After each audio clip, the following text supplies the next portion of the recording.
Welcome to another episode. In this series, we are answering the questions asked to me in different forums. First question we have seen in the previous episode: how do we practice Advaita Vedanta? In today's session, we will see a question: why should we read Bhagavad Gita? What are the benefits? Why should we read Bhagavad Gita? What are the benefits? So, as earlier, mostly my sessions every time will be quotes from realized persons or some researchers. So today also we will see quotes from first Swami Chidananda, 10th July 1968 on Guru Purnima day, the lecture given by him. I am taking a quote from that. The Bhagavad Gita is a message addressed to each and every human individual to help him or her to solve the vexing problem of overcoming the present and progressing towards the bright future. This holy scripture is not just an old scripture, nor is it just a book of religious teachings, nor even a Hindu holy book. It transcends the bounds of any particular religion or race and is actually divine wisdom addressed to mankind for all times. In order to help human beings face and solve the ever-present problems of birth and death, of pain, suffering, fear, bondage, love and hate, it enables man to liberate himself from all limiting factors and reach the state of perfect balance, inner stability and mental peace, complete freedom from grief, fear and anxiety. Within its 18 chapters is revealed a human drama. This is the experience of everyone in this world. The drama of ascent of a man from the state of utter dejection, sorrow and total breakdown, and hopelessness to a state of perfect understanding, clarity, renewed strength and triumph. The mystery of man, this world and God is explained as perhaps nowhere else. The workings of your mind, the real problem to your welfare and happiness, how to overcome it. What the path to blessedness is, also a path to perdition. The secret of self-mastery and the way to peace amidst your daily activities and duties. All these and more you will find in this great treasure. It is yours by which you enrich your life. So next is Swami Sivananda's view. This is taken from his lecture in 4th July 1942. The Gita is cream of Vedas. It is the essence of the soul-elevating Upanishads. It is a universal scripture applicable to people of all temperaments and for all times. It is a wonderful book with sublime thoughts and practical instructions on yoga, devotion, Vedanta and action. Gita contains the divine nectar. It is the wish-fulfilling gem, tree and cow. You can milk anything from it. It is a book of eternity.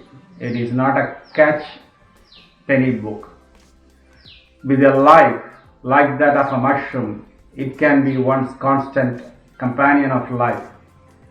It is Vademikam of all, peace, bliss, wisdom, Brahman, Nirvana, Parampadam and Gita are all synonymous terms. The Gita is bounty ocean of nectar.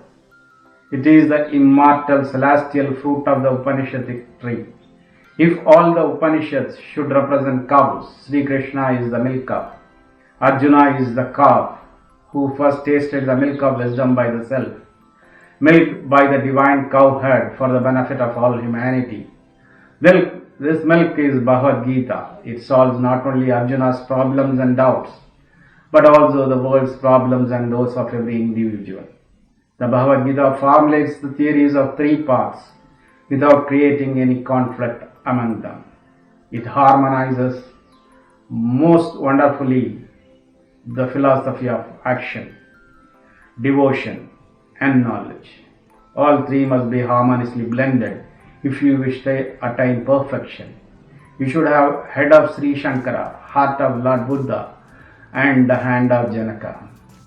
The three horses of this body, chariot, action, emotion, and intellect, should work in perfect harmony. Only then will it move smoothly and reach the destination safely and quickly. Only then you can rejoice in the self. Sing the song of Soham. Be in tune with the infinite. Hear the soundless voice of the soul and enjoy the sweet music of the eternal self. Then what are the benefits? We have seen the benefits earlier, what it is all about, but still I'll explain this through a story. The story is from Speaking Tree blog by Hare Krishna, a blog by Hare Krishna in Speaking Tree. That was a good story. So it was about a farmer, an old farmer. He lived in a farm in the mountains. And his grandson was also with him. His family was with him, but he had a grandson also. So every day morning, the old farmer used to sit in his couch or a easy chair, reclining chair, and read Bhagavad Gita every day without fail. One day his grandson came and he had this doubt for a very long time. He asked his grandfather, "Grandpa, I watch you reading this Bhagavad Gita every day without fail in this particular time, early morning. I have tried to read it also many times, but I forget as soon as I close the book. I don't remember anything. So is it useful? Do you remember those things, or is it useful?" The old farmer closed the Bhagavad Gita book, kept it aside. Then he said, "Okay, I'll explain that later, but pick up that coal basket. It is empty now.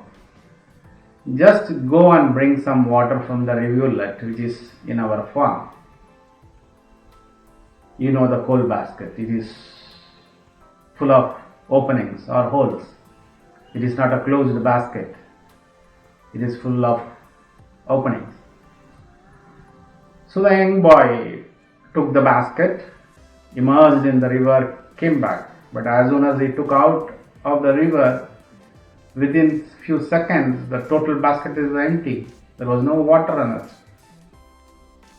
He tried many times. When he came back to his grandfather,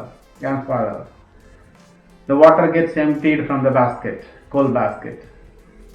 "I can't bring water in this." No, run fast, come faster, try it faster. You are not doing it fast enough. So the boy tried to run faster and faster, but never he could bring water to the house in the basket. It was empty. Through the hole, water was leaking. However fast he ran, there was no water, still no water. The holes are big.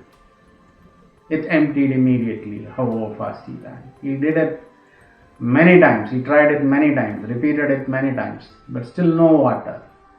Finally, he understood that he could never bring water in this basket. It is not possible. So he went back to his grandfather.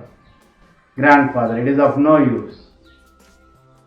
I have tried it many times and it is impossible. It will never happen, however fast I run. So it is a waste of time." Grandfather quietly looked at him. Then he told him, "Is it a waste? Yeah, you could not bring the water. Just look at the basket." The young boy just looked at the basket. Now after many times of immersing in water, it got washed. It looked brand new. He understood. So see how the basket is. It is so clean. So like that, if you immerse in this wisdom of Gita again and again, you may not remember anything. You may not be able to quote it, but it will clean up your soul, your brain, your heart. It will clean up. So it will become clean. So read it again and again. Understand it.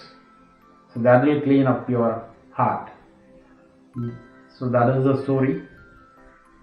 With this, we'll end this episode and the answer to the question why we should read Bhagavad Gita and what is the use. Stay with me for another episode. Subscribe to my channel. Thank you.